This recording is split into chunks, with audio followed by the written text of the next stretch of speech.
Deconstrucción.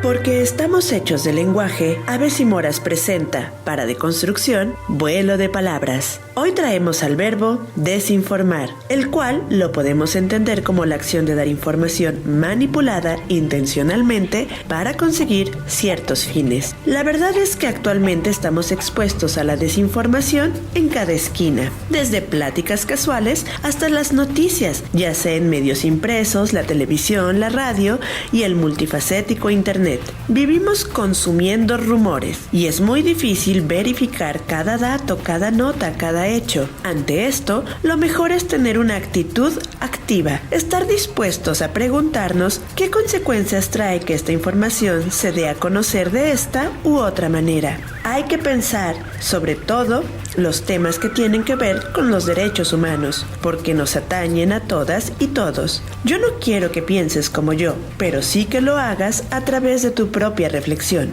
Por ejemplo, la legalización del aborto es todo un tema, alrededor del cual se crea mucho material que desinforma, es decir, repito, da información manipulada para conseguir ciertos fines. La polémica ha rebajado la cuestión en a favor o en contra del aborto, cuando en realidad es aborto legal o aborto clandestino. No hay que negar la realidad. Los abortos se practican. Quienes pueden, pagan clínicas aquí o en el extranjero. Quienes no, lo hacen en condiciones muy riesgosas. La invitación es a informarnos, hombres y mujeres, al respecto, sobre el desarrollo embrionario, sobre los métodos y sobre todo, en qué países ya tienen políticas públicas al respecto y los que aún se debaten, como México, entre penalizar o no a quienes deciden abortar. Allí está la información, testimonios y estadísticas. Es cuestión de informarnos. A veces la batalla más grande es contra la ignorancia y no contra nosotros mismos, porque estamos hechos y hechas de palabras. Yo soy Ana Valderrama del proyecto Aves y Moras y nos escuchamos en un próximo vuelo de palabras. Les saludan con mucho gusto Yenashi Madrigal. Buen día. Buen día, Lina Mújica. Qué buen día para hablar de un tema bastante interesante con el que vamos a comenzar. Pero les queremos saludar desde Veracruz. También saludamos a todo el mundo y hasta donde llegue nuestra frecuencia. Hoy nos aventamos una discusión tras micros y queremos compartirla con ustedes. Por eso es que les estamos invitando a iniciar este diálogo, porque vimos una película que sí vamos a recomendarles, pero no en ese afán de los corazones, para que ustedes puedan verla con esa ternura que trata de transmitir la película o que trata de mover esa sensibilidad. No es así como se las recomendamos. Más adelante hablaremos de eso, porque hoy el tema es con qué y cómo se mueven los antiderechos. Hoy así vamos a comenzar con esta pregunta. Deconstrucción. Audiografía.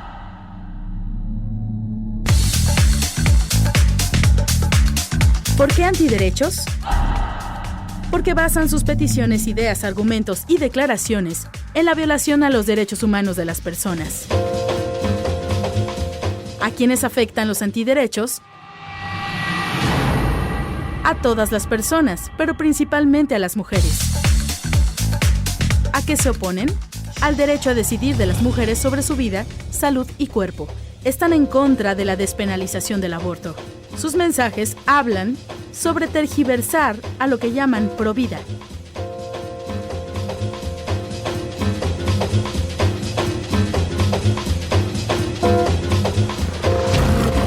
¿Qué estrategia tienen en la actualidad? Los actores antiderechos han rechazado completamente la validez de los marcos de derechos humanos. Sin embargo, existe una tendencia reciente a alejarse de este enfoque hacia una retórica más sutil que se apropia del lenguaje de los derechos. Manipulación mediante el chantaje y abuso emocional. Uso de datos personales que recaban mediante procesos digitales y compra de estos a empresas.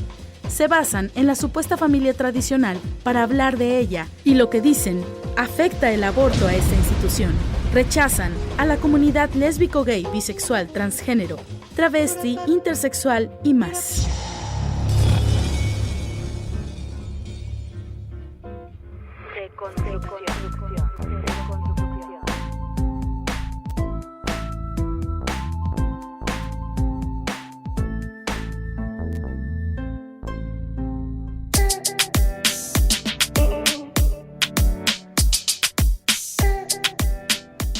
Así es, en toda Latinoamérica y especialmente en el país donde vivimos todavía se está discutiendo sí o no a la despenalización del aborto, cuyo tema es importante, pero como decía Ana Valderrama, es todo un tema y lo que solemos etiquetar con es todo un tema preferimos evadirle, darle la vuelta y no entrar en esa discusión porque nos parece desde el punto de vista filosófico, psicológico, complicada de atender. Claro, la verdad es que este es un tema que se tiene que dialogar, que tenemos que tener también la mente bastante fría para poder pensar con argumentos más allá de todo lo que puede generarnos de forma sensible en nuestras emociones, ¿no? Que por supuesto que cuando vamos a hablar del tema de o provida o antiderechos, pensamos que ahí pues no hay ninguna situación que se ponga en conflicto, pero la verdad es que sí, hay un problema que tiene que ver con la audiografía también que estábamos escuchando hace un momento, en donde estas personas que se hacen llamar provida, en realidad tienen un discurso tergiversado que lo que se sostiene por debajo es un discurso antiderechos. Como lo acabamos de escuchar, son personas que no pretenden tener una pluralidad o una apertura en su pensamiento para aceptar las decisiones de otras personas que pensaríamos que tendrían que tener la libertad, por ejemplo, de decidir su identidad sexual, su orientación sexual, su forma de vestir, pero sobre todo también poder decidir sobre su cuerpo y poder decidir también sobre algo que es muy importante, que son los derechos reproductivos de la mujer, los derechos reproductivos y sexuales de la mujer. Y es que desde su estreno nos había estado llamando la atención que había todo un sistema que cobijaba la promoción y el lanzamiento de una película que ya nos dimos a la tarea de ver, porque fue una tarea realmente. Sí, fue una gran tarea. Así, hoy tenía muchas ganas de verla. No, pero sí quería saber por qué se le había dado tanto espacio en los medios de comunicación masivos, en los espacios más importantes de comunicación en el país, para presentar junto a uno de los productores y pues que apoyan esta ideología, Eduardo Verástegui, la película Inesperado. ¿Y te pareció inesperada, Yenashi? Me pareció una película muy inesperada. No sé si existan películas pro aborto en realidad, pero aquí es claramente una película antiderechos, ¿no? En un principio se muestra como una película que pudiéramos pensar que está considerando que efectivamente las mujeres estamos en cierta condición de vulnerabilidad cuando pues se embarazan o nos embarazamos a una temprana edad, sin un sostén de familia, sin un sostén de pareja, etcétera, ¿no? Entonces, al parecer la película en un primer momento trabaja o toca un tema muy importante, que es darle reconocimiento a esta vulnerabilidad en la que se sitúan las mujeres, ¿no? Entonces, la primera parte de la película prácticamente lo que dice es que existe una institución en Estados Unidos, cabe recalcar que es un contexto estadounidense, no mexicano, que en Estados Unidos existe una institución que se dedica a el parenthood, que es pues la planificación familiar, y en este instituto de planificación familiar pues te aportan información para que tú puedas ejercer tu sexualidad libremente, para que tú puedas pues planear una familia, planificar cuándo vas a querer tener hijos, etcétera. Y entonces dice en el marco de la película que En el momento en el que la mujer tenga una situación en donde no pudo prever un embarazo no deseado, es ahí donde esta institución puede apoyarlas y que solamente los sábados legalmente ofertan el aborto, ¿no? Y digo también la palabra ofertan porque precisamente el tema que va a tocar la película es que este tema del aborto es en realidad un tema sostenido por la economía del país, ¿no? Es decir, que estos abortos se practican a partir de un cobro, ¿no? Que depende del monto, a partir del tamaño del cigoto del feto, ¿no? A partir de eso es que se decide el monto que le van a cobrar a estas adolescentes que llegan a la clínica pidiendo abortar, ¿no? Entonces parece ser que el tema primero es un tema con mucha conciencia respecto a que efectivamente existen embarazos no deseados en condiciones de mucha vulnerabilidad, sin una pareja que apoye, sin una familia que apoye, etcétera, etcétera, etcétera. Pero el tema se va moviendo y se va descolocando a lo que también se decía en la audiografía, que es esta tergiversación en donde parece que sostienen todo un discurso basado en los derechos de la mujer, los derechos de una vida digna, pero que se van llevándolo a un tema para que pareciera que más bien son estas clínicas que quieren tener una meta de millones de abortos al año para que hayan millones de dólares en nuestra clínica. Es decir, se vuelve a poner en el centro de la discusión el tema de lo económico o del financiamiento hacia estas prácticas como lo negativo y lo que prepondera más ante el discurso de derechos reproductivos o decisión de la mujer y lo que tenemos que hacer con nuestro cuerpo. No, aquí se pone de centro lo que pudiera manifestarse en lo económico y lo que pudiera verse como una sociedad y una sociedad mercantil y por supuesto el capitalismo ahí inserto como un elemento clave. Ahora, algo muy interesante, Linda, porque la película entonces va a decir que son estas instituciones de planificación familiar que lo que quieren es tener millones de abortos para que tengan mucho dinero, etcétera, etcétera, etcétera, ¿no?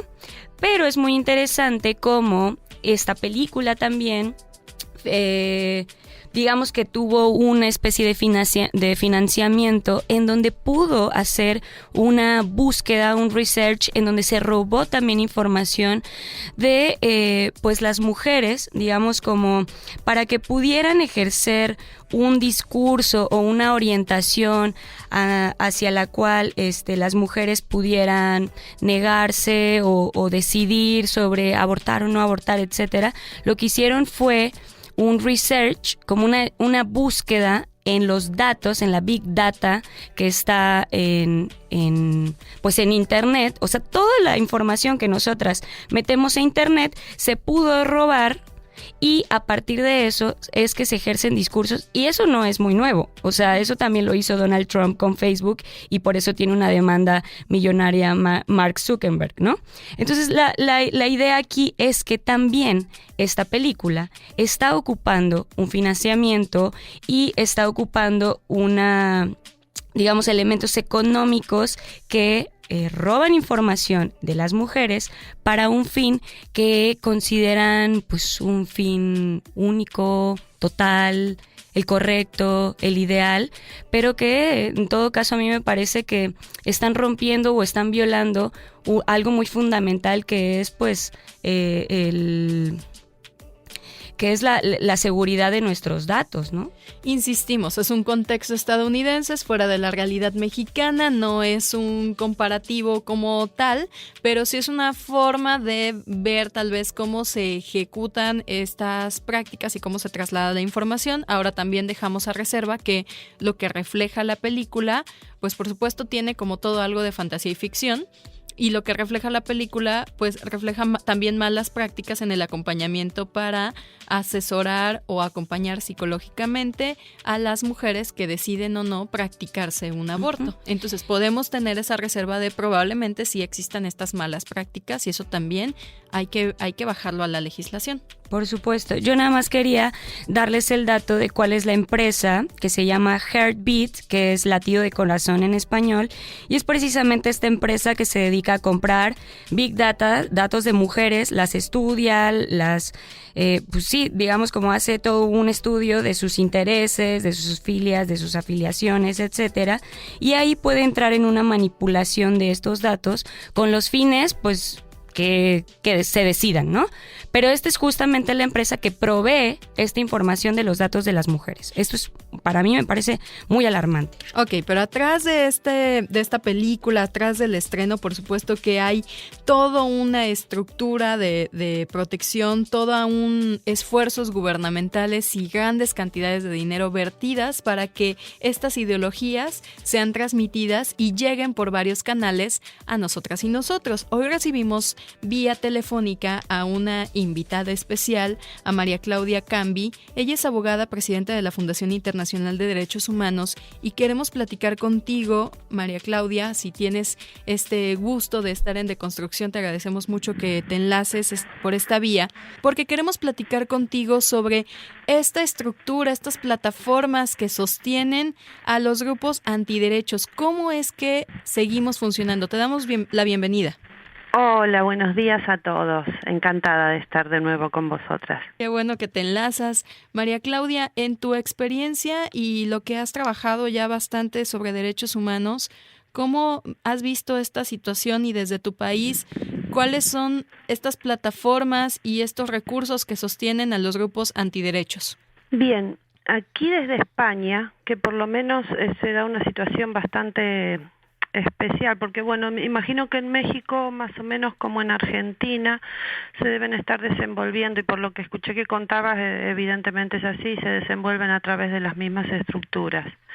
Aquí en España, tradicionalmente, los grupos antiderechos estaban vinculados a organizaciones ultraconservadoras, típicas como el Opus Dei o los Legionarios de Cristo. Uh-huh. Pero en los últimos años han dado forma a otro tipo de organizaciones.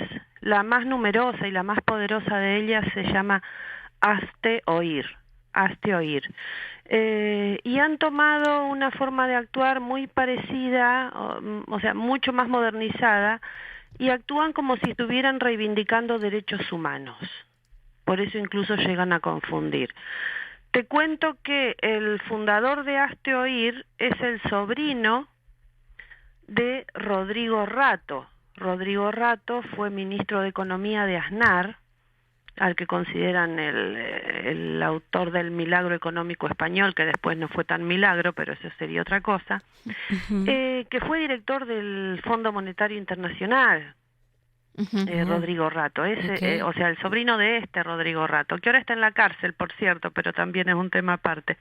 Es decir, que tienen poder económico muchísimo, tienen muchos lobbies que funcionan al mismo tiempo, y además aquí en España hay una característica especial: son muy beligerantes y judicializan todo, o sea, llevan a todos los que pueden bajo la excusa de denunciarlos por un delito que no debería existir, ¿no? Ese delito que se llama ofensa a los sentimientos religiosos. Mm. Entonces han denunciado, han llevado a los tribunales a drag queens, a activistas feministas, a funcionarios del ayuntamiento, incluso a organizaciones enteras, a la Federación de Planificación Familiar Estatal, la han demandado, y han llegado a obtener, cuando bajo el gobierno de Rajoy, con Jorge Fernández Díaz, que era del Opus Dei, era ministro del Interior, uh-huh. les dieron incluso una subvención, mientras se las quitaban a organizaciones feministas, obviamente. Uh-huh, claro. Así que aquí un poco ese es el panorama. María, y que también queremos hablar sobre tú decías que están apoyados por instituciones ultraconservadoras y sí. Las obviamente tienen sus seguidores y su público cautivo. ¿Cómo te haces de más adeptos? ¿Cómo operan estas organizaciones para que sigan sus discursos, para que consuman las ideas que están vendiendo? Son muy activos en redes sociales, realmente tienen ejércitos de usuarios y falsos usuarios y de trolls y de bots, de todo lo que se te puede ocurrir en materia de redes sociales, y funcionan por un lado atacando, aunque sea con el objetivo de distraer organizaciones como la nuestra. Por ejemplo, nosotros cada tanto en el Twitter de la Fundación recibimos ataques que no son, o sea, ni siquiera son ataques directos, pero si alguna vez te encuentras con que de golpe algún tuit nuestro responden con comentarios estúpidos, ese es un tipo de ataque. Comentarios que no dicen nada, dicen idioteces, pero ¿es para qué? Para que los seguidores reales se desinteresen. Claro. Entonces, total, que hay que hacer bloquear. Y se engrosan las listas de bloqueados, ¿no? Pero a ver, entonces, eso por un lado, atacar las voces contrarias, y por otro lado, bajo el escudo del sentido común, también es cierto que llegan con estos métodos más modernos que te estoy diciendo, llegan a mucha gente también, que tiene mucho descontento. Y para la gente que no tiene los recursos o la capacidad para acceder a redes sociales o a estas plataformas más, digamos, elitistas, ¿cómo llegan a la gente de a pie? ¿Cómo llegan a las personas de la calle, del día a día? Tú piensas que aquí en España la gente de a pie del día a día tiene acceso prácticamente a todo lo que en Latinoamérica se puede pensar que tiene acceso mucha menos gente. Eso por un lado. Claro. Entonces, básicamente se llega a través de las plataformas a toda la población, salvo a sectores muy, muy marginales en todo caso. Y bueno, mira, vamos a dar vuelta un poquito la cosa. Las últimas elecciones, que bueno, como elecciones generales fueron fallidas y ahora volvemos a votar para presidente este domingo, pero en las últimas elecciones también fueron elecciones en la mayoría de las comunidades autónomas.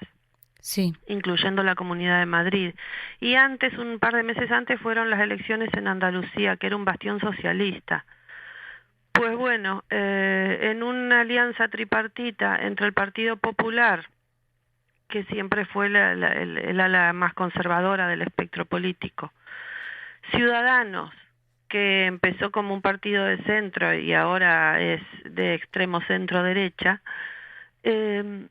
y el nuevo partido político, sí de extrema derecha, que es Vox, han llegado a una alianza y bueno, y desbancaron, ¿no es cierto?, al gobierno socialista. Una de las primeras medidas solicitadas por el partido político Vox fue un listado, que al final se paralizó vía judicial este pedido, ¿no? Pero lo solicitaron, fue un listado de todas las organizaciones feministas y de protección a la mujer en materia de violencia de género que venían funcionando con la administración anterior. Bajo la excusa de querer saber qué se hacía con el presupuesto, lo que querían era un listado de organizaciones que incluso en muchos casos tenían domicilios bajo secreto, porque se trataba de protección de mujeres en situación de violencia. Parece Así más bien una cacería de brujas. A las instituciones. Parece más bien una cacería de brujas lo que ahora, o lo que estaba aconteciendo en ese sentido, ¿no? Sí, y el poder que tienen es muy grande, el poder económico es muy grande. No nos olvidemos que acá hubo 40 años de franquismo, que se lo considera, se lo llama nacionalcatolicismo, y el franquismo no se ha acabado, o sea, ni siquiera, aquí cualquier persona puede declararse franquista y no se avergüenza, ni va a ser señalado ni va a ser avergonzado por el resto. Sí. Claudia, ¿qué es para ti lo preocupante que pudiera ser el hecho de que los estados que se estipularon como estados laicos hoy en día se sigan sosteniendo tantas prácticas aferradas pues al catolicismo, al cristianismo, bueno, prácticas religiosas muy financiadas, aparecen en medios de comunicación, aparecen en radio, en televisión, dando entrevistas, incluso oficializando misas, incluso desde el mismo estado, pues quiero decir. O sea, qué peligro existe en ese sentido de que los estados laicos sigan teniendo tanto apertura, pero no solo apertura, sino tanta cubierto o base en grupos religiosos como los que acabas de mencionar. Yo creo que por un lado eso ocurre por miedo a perder masa de votantes. Evidentemente, si la Iglesia u otras organizaciones, o sea, la Iglesia católica u otras religiones tienen tanta influencia en la población, claro, no pueden enemistarse. Esa es un poco la explicación de una de las tantas razones por las que ocurre, ¿no? Y en cuanto al peligro, el peligro es precisamente ese, la pérdida de libertades, el condicionamiento. Porque estas organizaciones saben que no van a ganar todas las batallas, pero libran batallas maximalistas para lograr algo, y así van logrando de a poquito. Por ejemplo, en el 2013 creo que fue, se pretendió en Argentina, teníamos un ministro del Interior que parecía bastante progresista dentro de lo conservador de su partido, que era el Partido Popular, y terminó ser de lo más conservador dentro de ese partido. El ministro del Interior, que era Alberto Ruiz Gallardón, impulsó volver atrás con la ley de plazos para el aborto del gobierno de Rodríguez Zapatero. Uh-huh. Quería volver a la ley anterior o inclusive más atrás todavía, o sea, llegó a barajarse la posibilidad de que se prohibiera prácticamente de forma absoluta la posibilidad de abortar. Obviamente que eso no se logró, pero sí lograron algo. Lograron elevar la edad para abortar sin permiso de los padres. Claro. Lograron pasar de 16 a 18 años. Uh-huh. Entonces, sí, van ganando así pequeñas batallas. Sabían que no iban a lograr un retroceso, pero algo obtuvieron. Quitaron derechos a las jóvenes entre 16 y 18 años. Muy bien, María. Y es que además también los hemos visto cambiando sus discursos, porque ahora se venden a sí mismos, se venden con ese discurso de feministas también, algunas cruzadas también se hacen feministas porque están en favor de la defensa de los derechos de las mujeres, del derecho a decidir, obviamente no pro aborto, pero sí en defensa de la vida, y lo estoy entrecomillando. Entonces, eso sucede en diferentes latitudes, imagino no estás lejana a esa realidad tampoco, y desde tu defensoría, pues es una lucha constante, es una campaña que también se tiene que hacer 360 todos los días, buscar nuevas estrategias para llegar con el discurso a la misma población a la que llegan los antiderechos. Sí, así es. Yo quería preguntarte una cosa más, Claudia. ¿Por qué los grupos antiderechos dicen proteger la vida si al mismo tiempo vulneran la vida de las mujeres en riesgo? Porque parece ser que una idea es, tú ten al bebé, no importa las condiciones, la situación en la que te encuentres, no importa nada, lo que importa es la vida de ese cigoto. Sí, pero sin embargo vemos como muchas mujeres mueren en condiciones inseguras. Vemos como muchas mujeres no tienen la protección de la familia, no tienen los recursos, pero sobre todo no tienen el deseo, ni siquiera de gestar. Entonces, ¿por qué los grupos antiderechos dicen proteger la vida, pero parece ser que también vulneran la vida de las mujeres que están en riesgo? Claro, les hemos permitido que se apropien de ese concepto, que de la significación, del término vida se apropien ellos. No protegen la vida para nada. O sea, lo único que a ellos les importa es restringir derechos, restringir libertades. si les importara la vida, verían el asunto de otra forma, evidentemente, verían la vida de quien tienen ahí adelante y de proteger la vida de las personas que ya están en este mundo. Pero bueno, creo que de eso también siempre se ha hablado bastante, ¿no? Insisto, no deberíamos dejarles que se sigan atribuyendo el término pro vida. Claro. Acá en España, por ejemplo, está pasando ahora, bueno, en las últimas semanas se ha agudizado el tema que por parte de Vox, de este partido de ultraderecha, de extrema derecha que ha nacido, además, bueno, de su cruzada antiderechos, que es una de sus banderas principales, obviamente, han emprendido una cruzada contra niños. O sea, tú dirás, ¿cómo puede ser contra los niños? Pues sí, pero claro, contra los niños extranjeros, contra los menores extranjeros, inmigrantes no acompañados. Uh-huh. Aquellos niños o que se han muerto sus padres intentando cruzar el Mediterráneo, o que han venido bajo un camión, a que han entrado solitos, o que se han separado de sus padres y no los encuentran. Los MENAS le llaman, es un acrónimo, ¿no es cierto? Menores extranjeros no acompañados. Uh-huh. Pues tanto se insiste en llamarlos MENAS que parece que ya no fueran humanos, ¿no? Uh-huh. Solo para no decirle menores. Claro. Total, que hace un par de días, un niño de estos, un joven de estos, fue apaleado casi hasta la muerte por un grupito de niños que sí responden al estándar de la vida que ellos sí les gusta proteger, ¿no? Uh-huh, uh-huh. Así que sí, siempre van a encontrar a alguien a quien señalar para ser odiado. Hay demasiada cantidad de gente, no sé cuántos, y no son una mayoría evidentemente, son una minoría, pero demasiados, de gente que siempre está buscando a alguien a quien odiar. Claro. Y estos grupos, como hazte oír, como los antiderechos, son los que se encargan desde sus altavoces, desde sus púlpitos, a señalar con el dedo a quienes pueden odiar, ¿no? Fíjate que más al rato daremos varios nombres de esas personas que señalan con el dedo y que incentivan la cultura de la violencia y no la cultura de paz. María Claudia Cambi, te agradecemos mucho. María Claudia es abogada, presidenta de la Fundación Internacional de Derechos Humanos. ¿Podemos seguir tu trabajo en redes? Sí, por supuesto. Muchas gracias. Gracias, María Claudia. Ya sabes que estamos en Twitter para todo el mundo. Dinos cuál es la cuenta de Twitter, por favor. Sí, en Twitter nos encuentran o googleando Fundación Internacional de Derechos Humanos o en @declaración. Facebook es facebook.com/derechos. Perfecto, bueno. María Claudia, muchísimas gracias por tenerte y a nuestra audiencia le pedimos que se queden. Gracias a ti.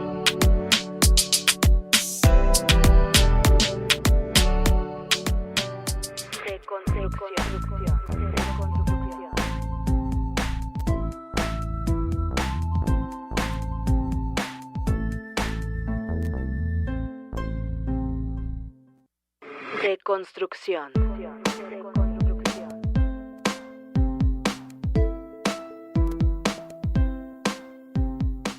Bien, quisiéramos ser una gran red de apoyo, quisiéramos tenernos en esta comunidad en la que nos apoyamos y nos escuchamos y no estamos pullando con el dedo a la otra persona por sus buenas o malas decisiones, porque parece que todo estriba en eso, entre lo bueno y lo malo, y lo ponemos de este lado de la línea o de la otra. Entonces, lo que comentamos es que en ese lapso o en ese trecho hay muchos matices y hay circunstancias que evaluar. Entonces, estamos pensando que cada caso es diferente cuando cualquier persona toma una decisión tan importante en su vida como es el hecho de ser mamá, no ser mamá, estar en esta construcción de familia tradicional o no tradicional.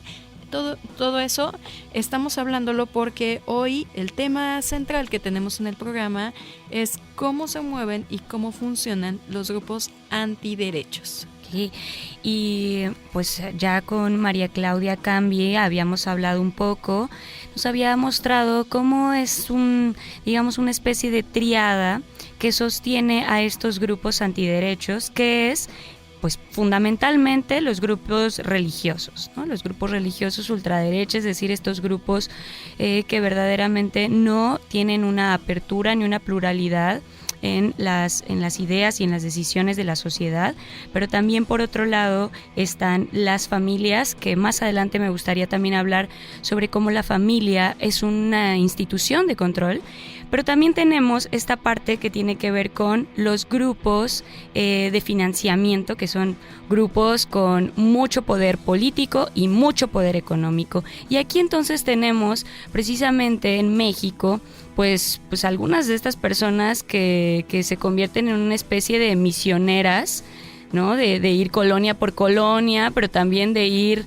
entrevista por entrevista, discurso por discurso, ejerciendo valga la redundancia, un discurso que es fundamentalmente restrictivo de los derechos reproductivos o restrictivo de los derechos de las mujeres. Y esta focalización y la localización de las zonas de incidencia no son una casualidad, están bien estudiadas, y ya Jen comentaba al principio del programa cómo es que existen datos a los que acceden estas instituciones y que pagan por estos servicios, que hay empresas también. Por ejemplo, un informe difundido por la ONG británica Privacy International, fundada desde 1990, se dedica a investigar los abusos del derecho a la privacidad cometidos por corporaciones y también por gobiernos. Y citamos, en los países donde existe oposición a los derechos reproductivos, como es México, así como a las leyes de privacidad de datos limitadas, existe un riesgo significativo de que los datos de las personas sean explotados en un intento de restringir los derechos reproductivos. ¿Qué quiere decir esto? Que son liberados estos datos donde las personas están solicitando cierta información, ciertos servicios, tienen gustos, pareceres, bueno, toda esta información que se descifra por algoritmos o que se contiene por algoritmos es lo que focaliza estas zonas donde se puede hacer incidencia en las ideologías. Por ejemplo, mi mamá le pasó hace unos días que estaba en unos rosarios, y en esta colonia decidieron hacer los rosarios de todas las casas a una misma hora, convocadas por la iglesia. Y en las letanías, que mi mamá me explicó, que son estos rezos, estos ruegos que le hacen a diferentes santos y divinidades, estaban incluyendo en las letanías: ruega por las instituciones que están en contra de la vida, ruega por... Entonces los rezos eran bastante extraños porque no eran típicos, y no eran en nombre de las divinidades, sino abogando por estas personas que no tenían conciencia, o pidiendo por las personas que no tenían conciencia para que la tuvieran y para que estuvieran en favor de la vida, que no se hicieran más abortos. Mi mamá dijo: es que yo nunca lo había escuchado de esa manera, no sabía que esto se hacía. Y por supuesto que se convoca a una gran comunidad, porque a la misma hora citan a todas las colonias de alrededor. Esto es muy importante, sobre todo porque esa es prácticamente la información que va a llegar a nuestras casas, es la información que va a llegar a nuestras madres, a nuestras abuelas, o que llega a mí. Es ese tipo de información que nos va a llegar, pero que no nos da todo el contexto, ni no nos da toda la información necesaria para que en todo caso pudiéramos tener una posición informada y razonable. Es decir, solamente están diciendo que no porque estas personas atentan contra la vida, pero no hay tampoco un cuestionamiento respecto a qué vida. ¿Qué tipo de vida es el que llevamos las personas? De hecho, hay una incongruencia total muchas veces en personas que se hacen llamar pro vida, pero que por otro lado están a favor de la pena de muerte.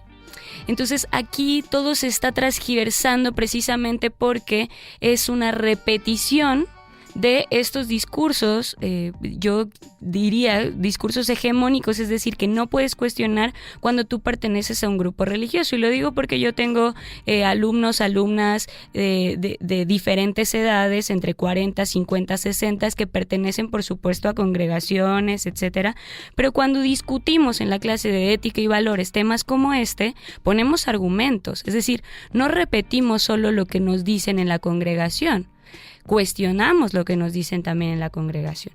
Pero la verdad es que no solamente vía instituciones religiosas podemos escuchar estos discursos que a mí me parece que son poco informados, no aportan mayor contexto ni mayor crítica al respecto, sino que también vía la política, ¿no? Y aquí podemos ver algunos personajes que aquí en México tienen estas alianzas, como por ejemplo Luis Moreno Hernández, que es diputado presidente de la Comisión de Asuntos Fronterizos del Congreso de Baja California. Todo esto lo pueden encontrar, de hecho, en sus redes sociales, en las redes sociales de estos personajes, ¿no? También el diputado local con licencia del partido Encuentro Social en Nuevo León, Carlos Leal, o Juan Carlos Ruiz, diputado local del Distrito 8 en Monterrey, varias diputaciones del Congreso de Nuevo León, Teresa Ortuño Garza, directora general del Colegio de Bachilleres de Chihuahua. La diputada federal Margarita Flores, por ejemplo. También tenemos a Sacil de León, que es senadora de la República y también es coordinadora del grupo parlamentario del partido Encuentro Social, también del PES. Y tenemos a Isaac Alonso, director de Juventud y Democracia en las Américas. Todas y todos ellos han manifestado públicamente en redes sociales seguir los discursos de provida o seguir las campañas donde se manifiesta una oposición a los derechos reproductivos y a la libre decisión de las mujeres, no puestos en esas palabras, por supuesto. Claro, en el discurso que nos están tratando de transmitir, que es defender a la familia, que las mujeres tengan esta oportunidad de ser mamás a pesar de que no quieran o a pesar de que las condiciones para que ese embarazo suceda no fueran decididas o bajo ni favorables, una situación de violencia. Hay les quiero leer tantito cómo escribe el DIF de Huixquilucan, porque el DIF de Huixquilucan dice: en el DIF estamos a favor de la vida y la defendemos.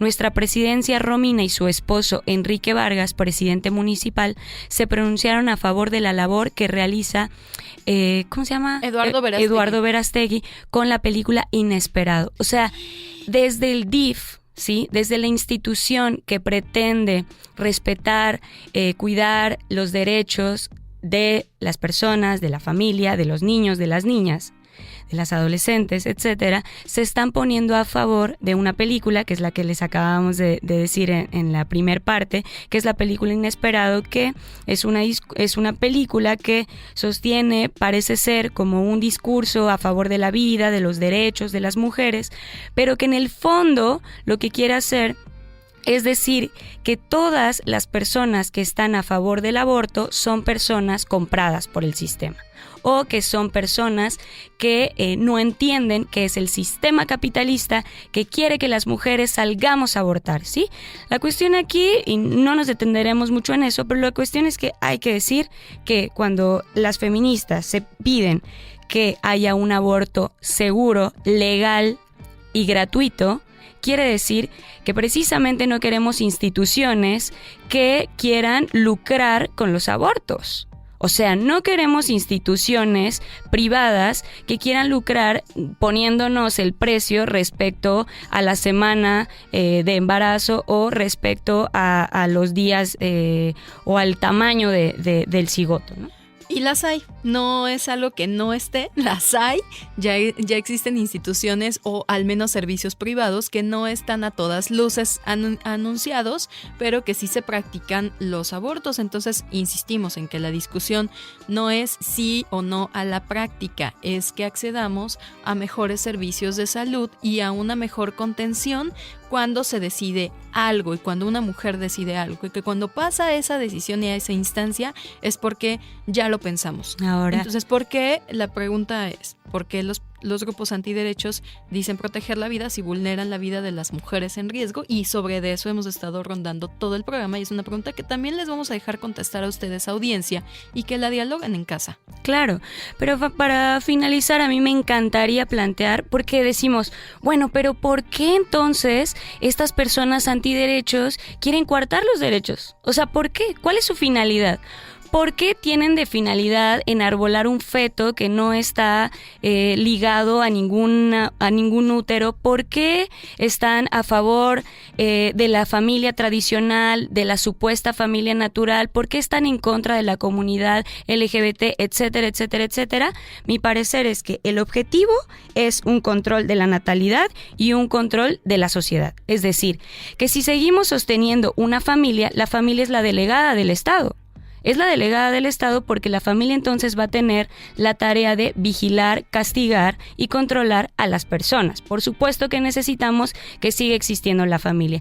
Y en segundo lugar, también necesitamos esa familia dentro de una casa que sigue generando una inscripción en el sistema capitalista, ¿no? Se sigue reproduciendo entonces la vida de una sociedad completamente tradicionalista que no tiene mayor capacidad de decisión ni de movimiento, si no es en los fines del Estado y en los fines del capitalismo, ¿no?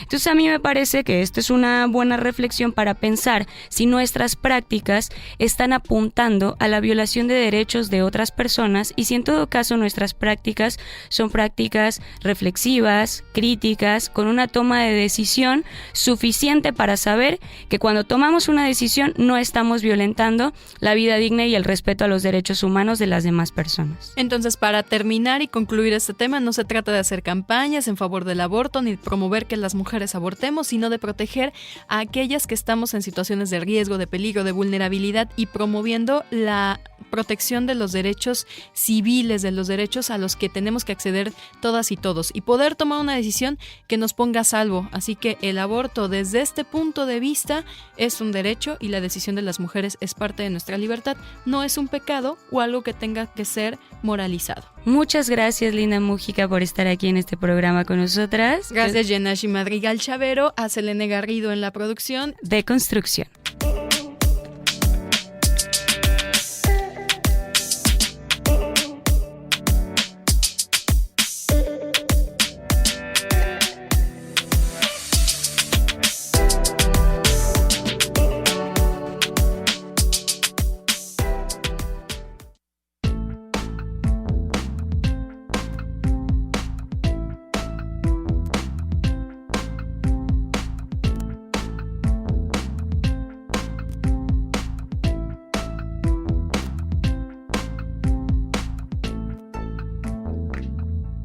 Construcción.